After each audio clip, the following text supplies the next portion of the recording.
Bien, passons immédiatement on va essayer de résoudre cette énigme insensée. Oui. Tu peux nous la refaire comme tu as fait au lancement t'as tout à l'heure, contre-pétri tout Olivier à l'heure, là. Ah, alors, moi je vous ai raconté l'histoire, je vais vous raconter l'histoire d'une sphère maritime qui s'est transformée le temps d'une soirée en superlune. Je vais faire appel à votre mémoire. Qu'est-ce que vous faisiez le 14 novembre dernier?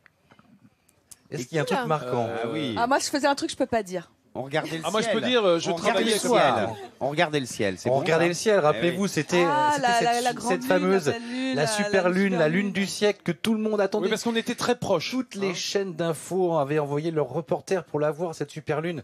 Mais le ciel était C'était couvert. très mal, hein, on le voyait pas. Le ciel était couvert. On n'a rien vu. Sauf qu'ici, au Léron, la super lune, on l'a bien vue. Regardez, vous allez tout comprendre.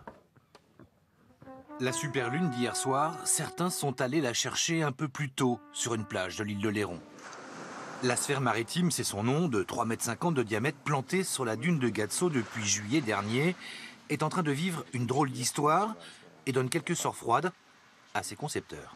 La peur que ça se casse, non, pas vraiment, mais c'est surtout comment la transférer vraiment sur la barge.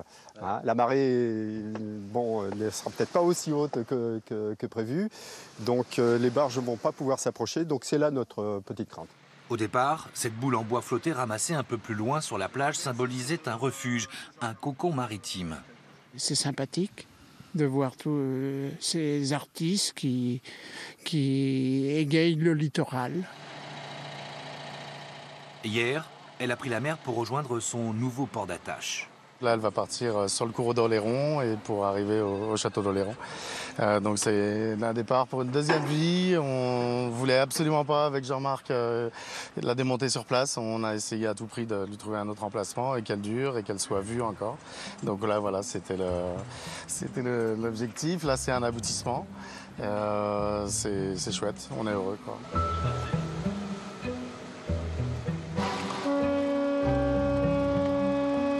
Sur le port du château, arrivée triomphale. Tout le monde l'attendait parce qu'au fil du temps, les gens ici se l'ont approprié. C'est super, je trouve, oui. Et avec la grosse marée, qu'elle est arrivée par bateau, je trouve ça très très beau. Oui. Symboliquement et la sphère elle-même aussi, bien sûr. Plantée sur la citadelle du château d'Oléron, la sphère maritime fait désormais partie intégrante du paysage insulaire. Hier, faute de pouvoir admirer la vraie, elle s'est même transformée en superlune le temps d'une soirée.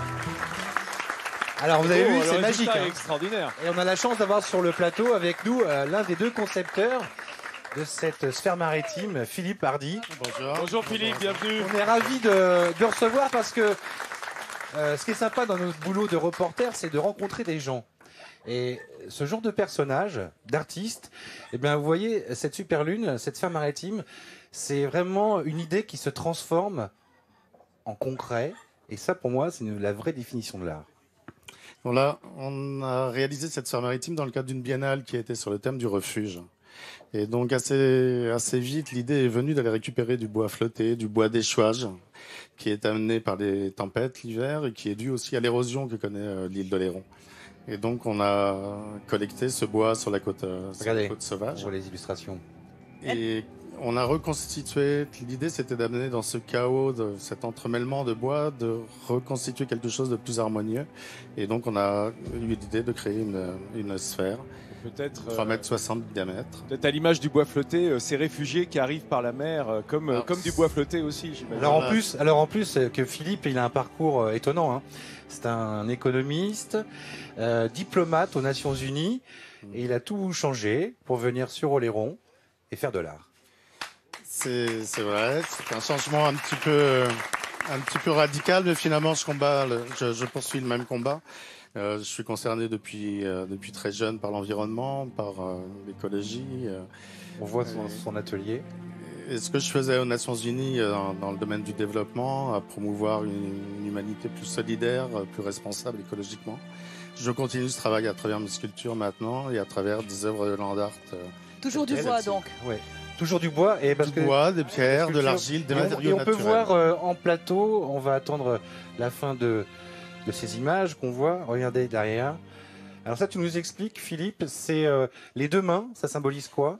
Celle-ci, je l'appelle l'avenir de l'homme. En fait, elle est inspirée de Rodin, de la cathédrale. Ce sont deux mains droites qui tiennent une sphère.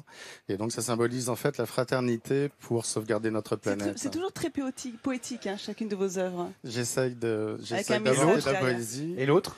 Et l'autre œuvre, je l'intitule Lucie, en fait, c'est notre ancêtre à tous, qui se serait réveillé pour nous interroger sur notre humanité. Alors, En tout cas, faut pas faire de mauvais jeux de mots, mais tu peux, Maël, tourne autour s'il te plaît, et tu peux nous montrer derrière, parce que moi j'ai une vue sur la super lune de Lucie. Non mais écoute, En effet, c'est voilà, c'est magnifique. On a Regardez. l'impression qu'elle porte un string avec les veinures du bois. Oh bah dis donc. Bon, en tout cas, vous voyez les amis, quand je vous dis que depuis le début de la semaine que d'être chanceux d'habiter sur une île, c'est qu'on rencontre des gens vraiment qui viennent de tous horizons et qui se retrouvent ici sur ce bout de terre au milieu de la mer. Et moi, je vais te piquer ton dépliant sur Philippe et Jean-Marc et je vais l'emmener à la maison et je trouve ça formidable. Bravo. Merci. Merci Bravo, Philippe. bravo. Alors, je précise que la sphère maritime maintenant est exposée à la citadelle du château d'Oléron. Elle est en hauteur sur les remparts et on a bien fait de la déplacer parce qu'en fait, l'endroit où on l'avait créée sur la plage de Gatso a déjà été érodé par les tempêtes cet hiver. Ah ouais. Et elle risquait de repartir au large. Voilà. Et donc, quand vous arrivez sur l'île du pont, vous voyez la super lune. Super. La sphère maritime de Comme Philippe. un- Merci Philippe d'être venu. Comme un magnifique astrolabe en haut des remparts.